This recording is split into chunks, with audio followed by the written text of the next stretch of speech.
जगह की विचारधारा क्या है, कैसे वो काम करती है। वहाँ के जो मुख्य लोग हैं उनमें से दो लोगों को हम आज थोड़ा थोड़ा समझने की कोशिश करेंगे। उनकी विचारधारा क्या है, वो क्या करते थे, और थोड़ा सा एक बैकग्राउंड सा लेंगे उनकी बातों का, जिसमें दो नाम आते हैं बेसिकली। एक मैक्स हॉर्खहाइमर, दूसरा थियोडोर एडोर्नो।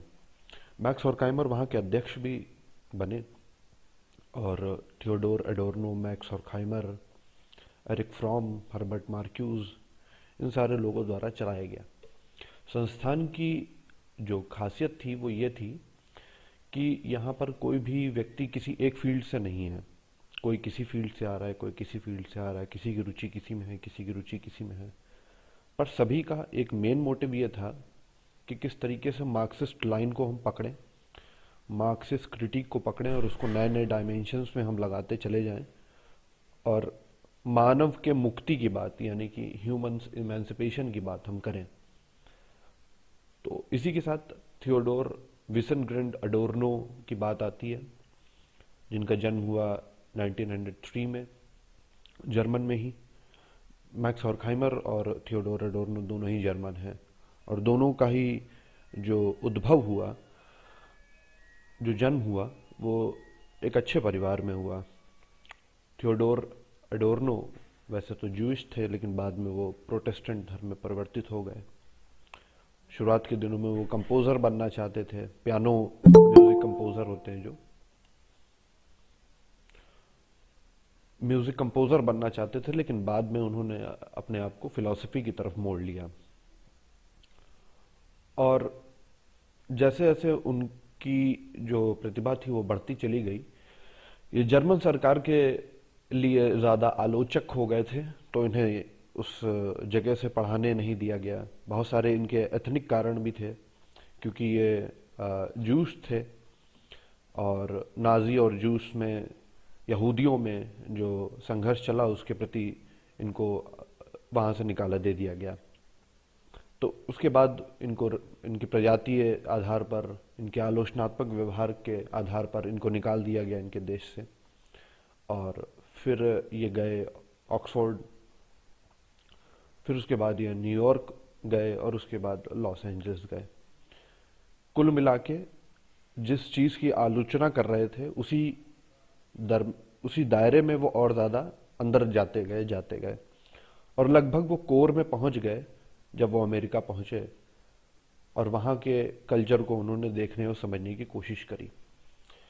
यहाँ पर जब अडोर्नो समझने की कोशिश करते हैं तो इसको पूंजीवादी समाज के ही दृष्टिकोण में समझने की कोशिश करते हैं, और बाद में किस तरीके से उनका डायमेंशन सोशियोलॉजिकल और साइकोलॉजिकल स्ट्रीम में चला जाता है, उनका ओरिएंटेशन, उनका जो रुझान है वो किस तरीके से उसमें चला जाता है, इसके बारे में हम लोग बातचीत करेंगे।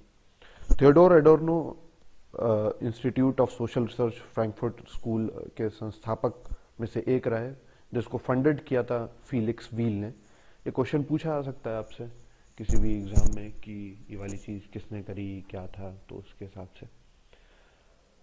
तो कैपिटलिज्म की एक क्रिटिक करते थे। कैपिटलिज्म, ये पूंजीवाद जो अमेरिका में चल रहा था, क्योंकि फर्स्ट वर्ल्ड वॉर में अमेरिका विजयी हुआ, तो पूरी दुनिया पे अमेरिकी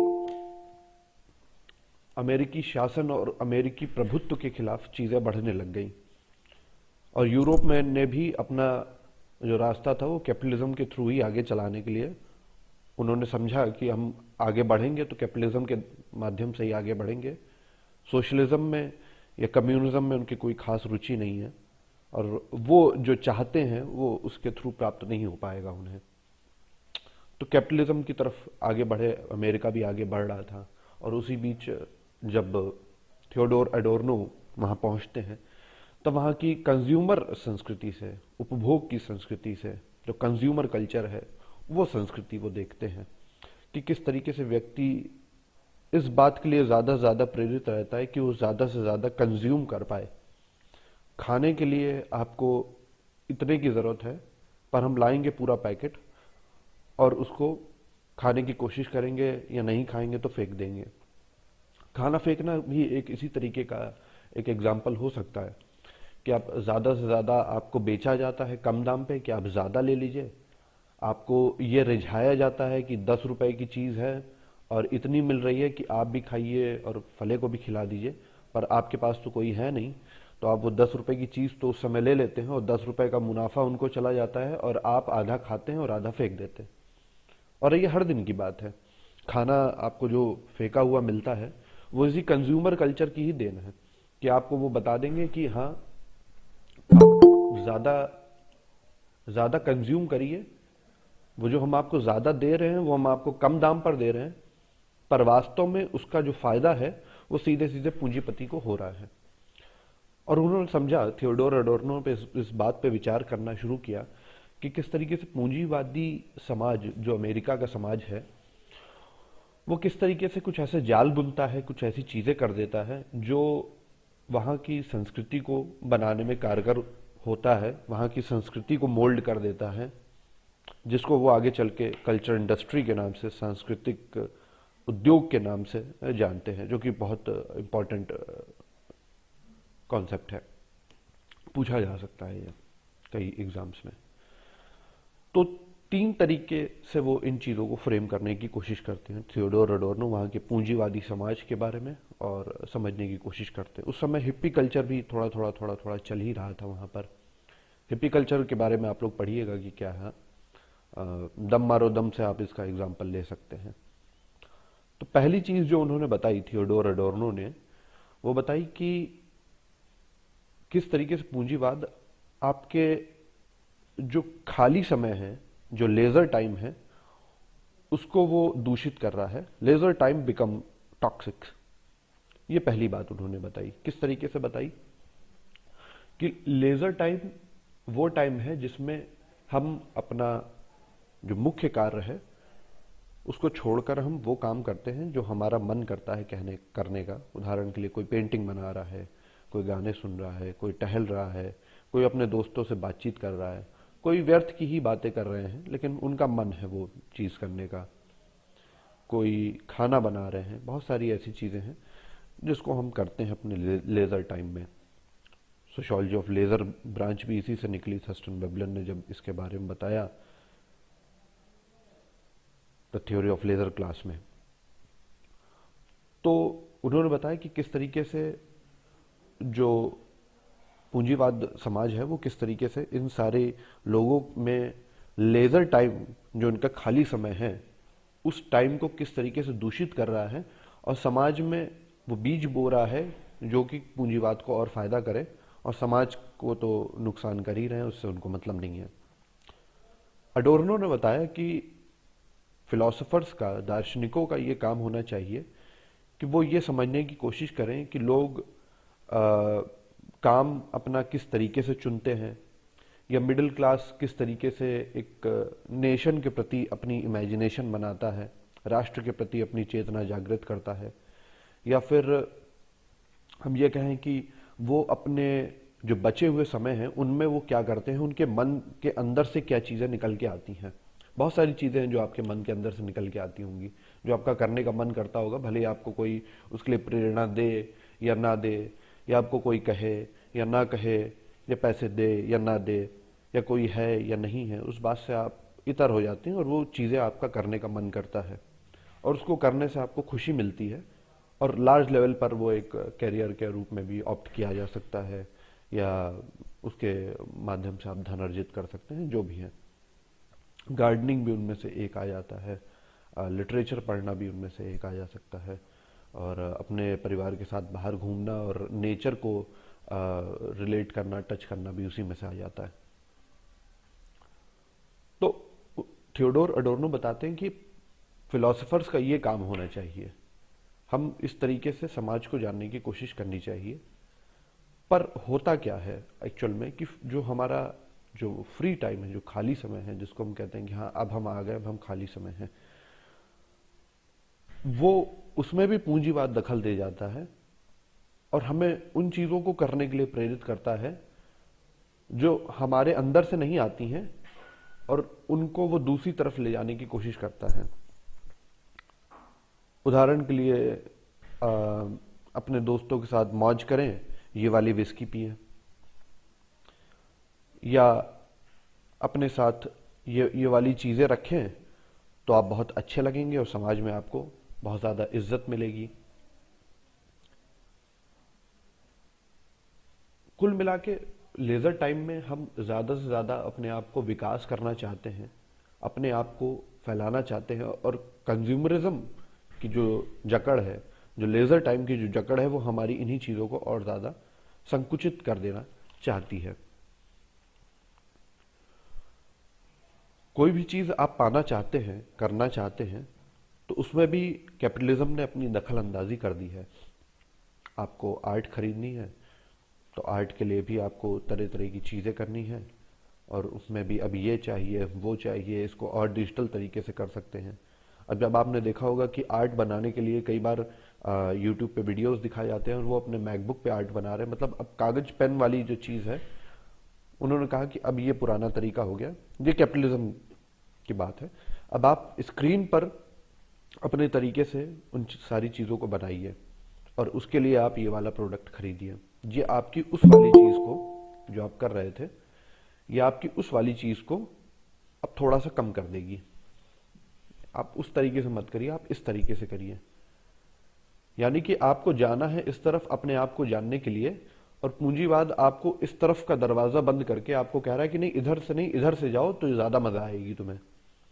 और जब वो ज्यादा मजा आएगी, ये वाला रास्ता वो प्रेरित कर देता है आपको मनोरंजन के लिए, तो जो उसमें मेन चीज आती है वो आपको अहम मुद्दों से दूर कर देने की बात आ जाती है।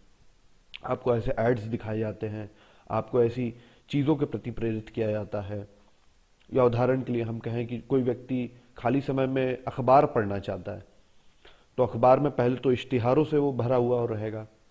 चलिए अखबार छोड़ दीजिए, आप टीवी पर जाइए, तो टीवी पर आपको जो मेन मुद्दे की बात है वो नहीं मिलेगी, बल्कि सुशांत की डेथ कैसे हुई, या वो मिस्ट्री कैसे बना, या पूछता है इंडिया, या किसकी चैट वायरल हुई, इसके बारे में बातचीत करने लग जाएंगे। और तली भुनी मसालेदार चीजों के प्रति तो सभी संवेदनशील रहते हैं, उनको खाने में बहुत मजा आती है। तो कैपिटलिज्म कहता है कि चलो इसी को भुनाएं। तो जो आपने खाली समय देखा, जैसे पापा लोग आ गए अपने काम करने के बाद, तो बैठे हुए हैं, अब कोई सीरियल लगाएंगे तो सीरियल में भी वही चीजें दिखाई जा रही हैं। न्यूज लगाया तो उसमें भी वही चीजें दिखाई जा रही हैं। बीच बीच में नीचे ऐड भी चल रहा है, ऊपर भी चल रहा है, नीचे भी चल रहा है। जिस चीज की न्यूज में आलोचना हो रही है, उस चीज का ऐड नीचे चल रहा है। सिनेमा की बात अगर हम करें, खाली समय में आप मूवीज देखने गए, तो मूवीज, उन्होंने कहा कि मूवीज भी इस तरीके की बननी चाहिए जो आपको झंझोड़ दें, आपको अपने अंतर्मन को विश्लेषण करने में, अपनी आत्मा को विश्लेषण करने में मदद करे, और ये समझाने की कोशिश करे कि हाँ भाई ये वाली चीज है, इसको ऐसे देखना चाहिए। पर हो क्या रहा है कि पुरानी चीजों का रीमेक बनने लग जा रहा है, नई कहानियां हैं नहीं हमारे पास। या फिर अगर हम वेस्ट की मूवीज के बारे में बात करें, जैसा कि थियोडोर एडोर्नो बात कर रहे हैं, उनका कहना है कि वेस्ट की मूवीज में हमेशा एलियंस दिखते हैं।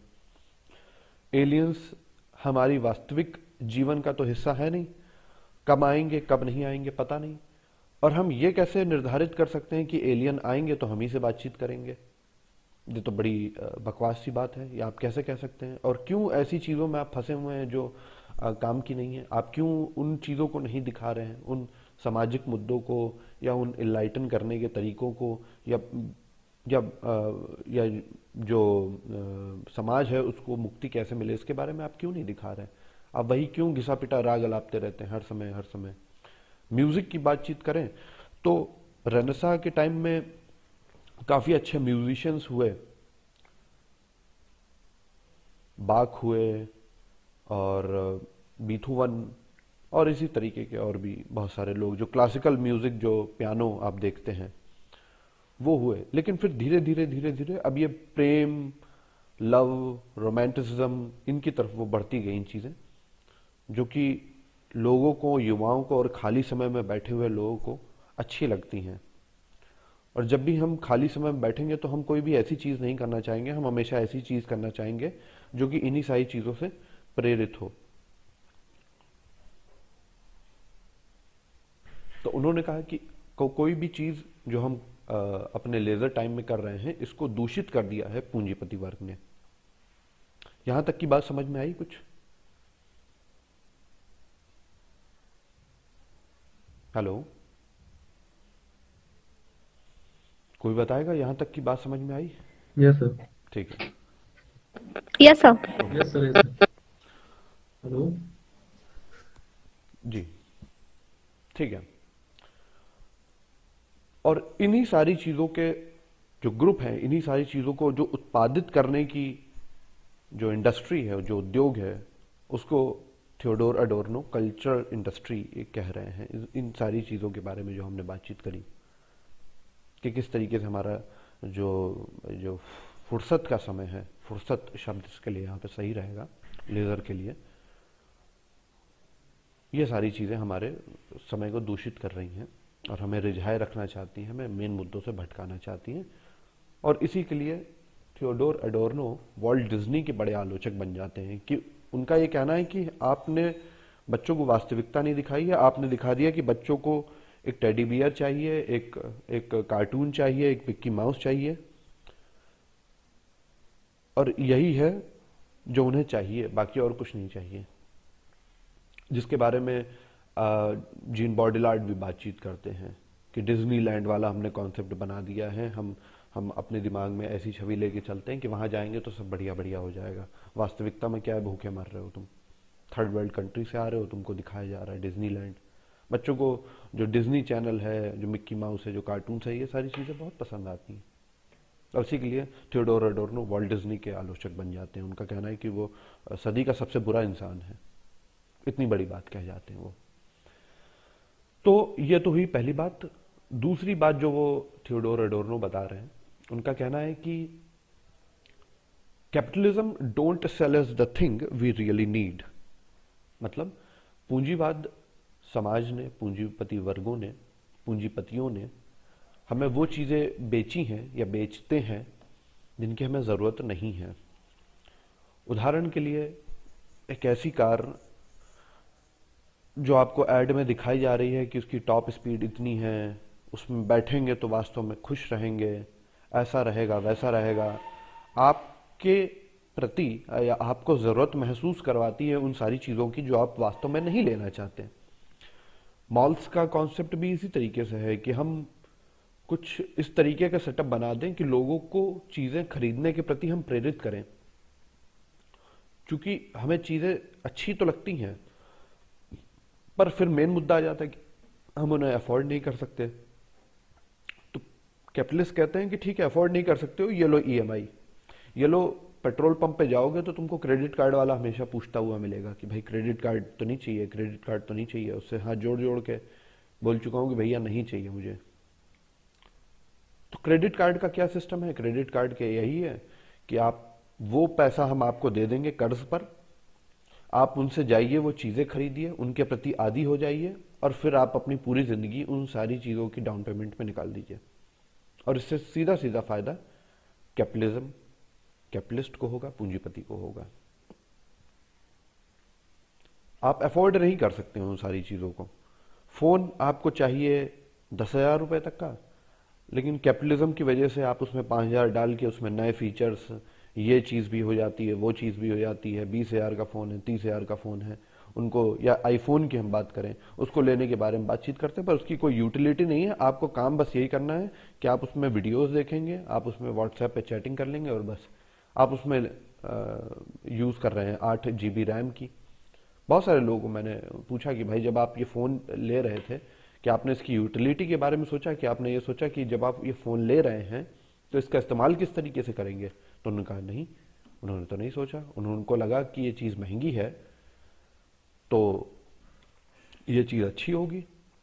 और कैपिटलिज्म का भी यही काम है कि हम चीजों को इतनी बढ़िया तरीके से बेचें कि आप खरीदने के प्रति उत्सुक हो जाएं, और सेल्समैन को या एमबीएस को इसी तरीके की ट्रेनिंग दी जाती है।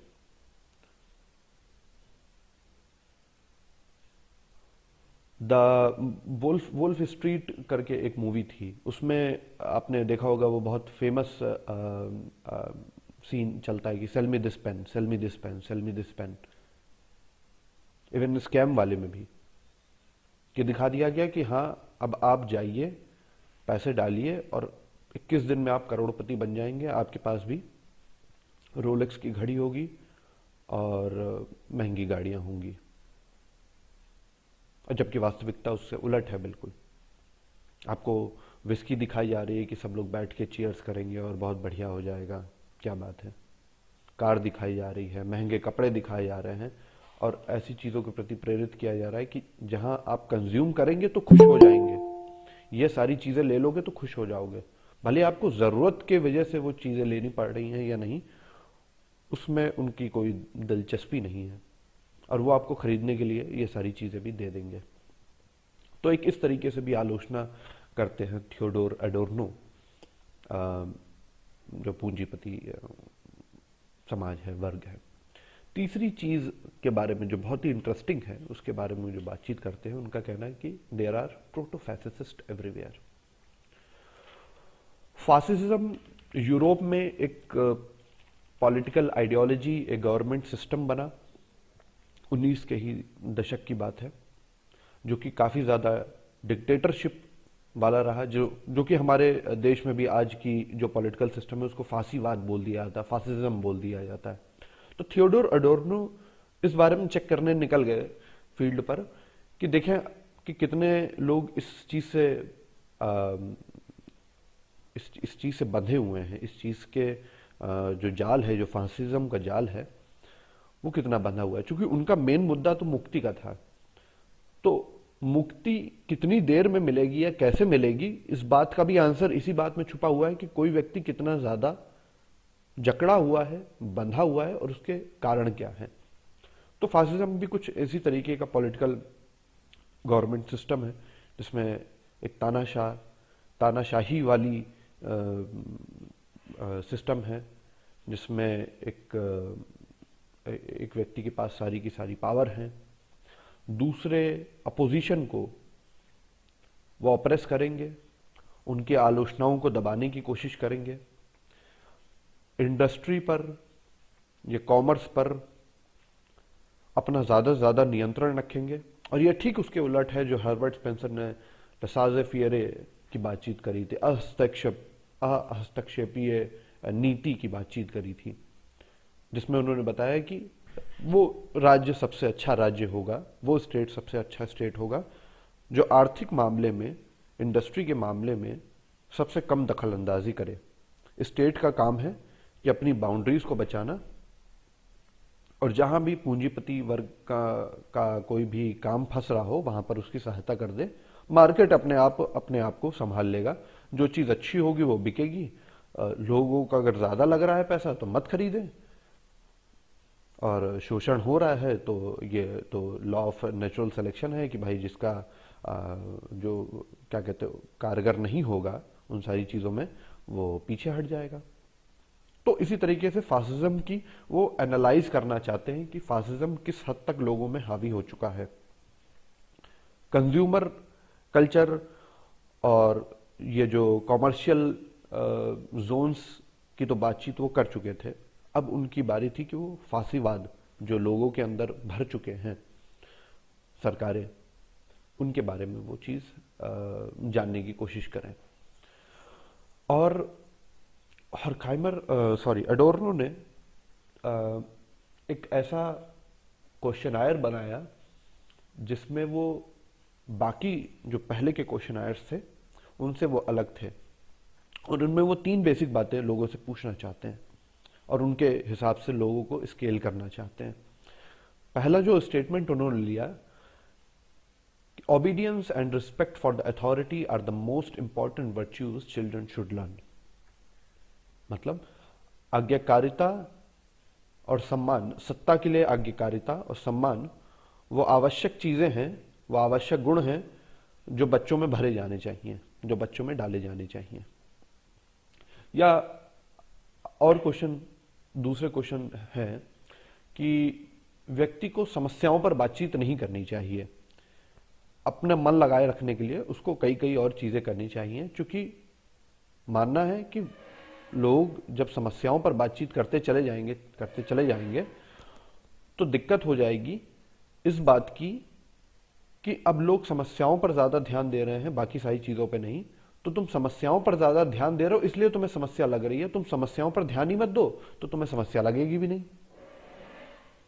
प्रॉब्लम्स इसलिए प्रॉब्लम लग रही हैं, और यहां से उनका जो इशारा था वो जर्मन के नाजी पार्टी की तरफ था कि उन्होंने कहा कि प्रॉब्लम लग रही है तो अपनी कॉन्शियसनेस को दबा लो, ये कोई प्रॉब्लम नहीं है जो तुम सोच रहे हो, ये तुम इस तरफ ध्यान दे रहे हो, ऐसे तो सभी व्यक्ति परेशान हैं, ऐसे तो कभी तुम खुश रह ही नहीं पाओगे। इस तरीके की आइडियोलॉजी जब आप में भरी गई तो उन्होंने कहा कि फासिज्म इस स्तर पर जा रहा है, और इसके लिए उन्होंने एफ स्केल का नाम दिया इसको, फासिस्ट स्केल।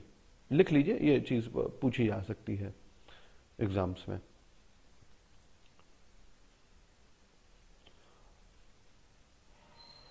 और जब इस चीज का एनालाइज कर लिया उन्होंने, तब उन्हें जो चीजें मिली वो उनके रिसर्च से, या जिस तरीके से या जो बात जानने के लिए वो रिसर्च कर रहे थे उससे थोड़ा सा इतर मिली। और जैसा कि मैंने बताया था कि उनका ओरिएंटेशन फिर बाद में साइकोलॉजिकल और कल्चरल और सोशियोलॉजिकल डायमेंशन में चला गया, और वो यहीं से गया। तो उन्होंने जानना या इस बात को जाना कि मेन मुद्दा या मेन प्रॉब्लम किसी भी पॉलिटिकल आइडियोलॉजी में या इकोनॉमिकल सिस्टम में नहीं है, ये लोगों के कल्चर में और साइकोलॉजिकल लेवल पर ये बातें जा चुकी हैं। और अब इसको मैक्रो थ्योरी से नहीं बल्कि माइक्रो थ्योरी से हमें समझना चाहिए। और फिर से वो यहीं पर बात ले आते हैं कि व्यक्ति की मनोवैज्ञानिकता पर जब हमने उनको जकड़ लिया है, तब उस लेवल पर जाके ही हमें उनको इमेंसिपेट करवाना पड़ेगा, उनको मुक्त करवाना पड़ेगा, और लोगों में ये बातें भरनी पड़ेंगी कि हाँ अब हम क्या कहते हैं, अब बस हो गया, अब इसके आगे हम नहीं कर सकते हैं, बस इतने दिनों तक ही हम जकड़े रह सकते थे।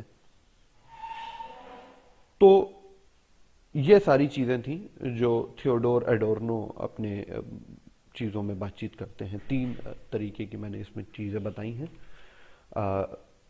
Laser time become toxic, capitalism doesn't sell us the thing we really need, और there are the protofascist everywhere. ये थी। यस। ठीक है, इसमें मतलब रूट जानने की कोशिश करते हैं यहाँ पर वो, कि कैसे ये लोगों में पनप रहा है। और जब वो जान जाते हैं तब उनका जानना था कि ये पॉलिटिकल और कल्चरल से ज़्यादा ये साइकोलॉजिकल डेप्थ में चीज़ें जा चुकी हैं। मैक्स हॉर्खहाइमर की बात करते हैं, वो भी इसी आइडियोलॉजी से थे।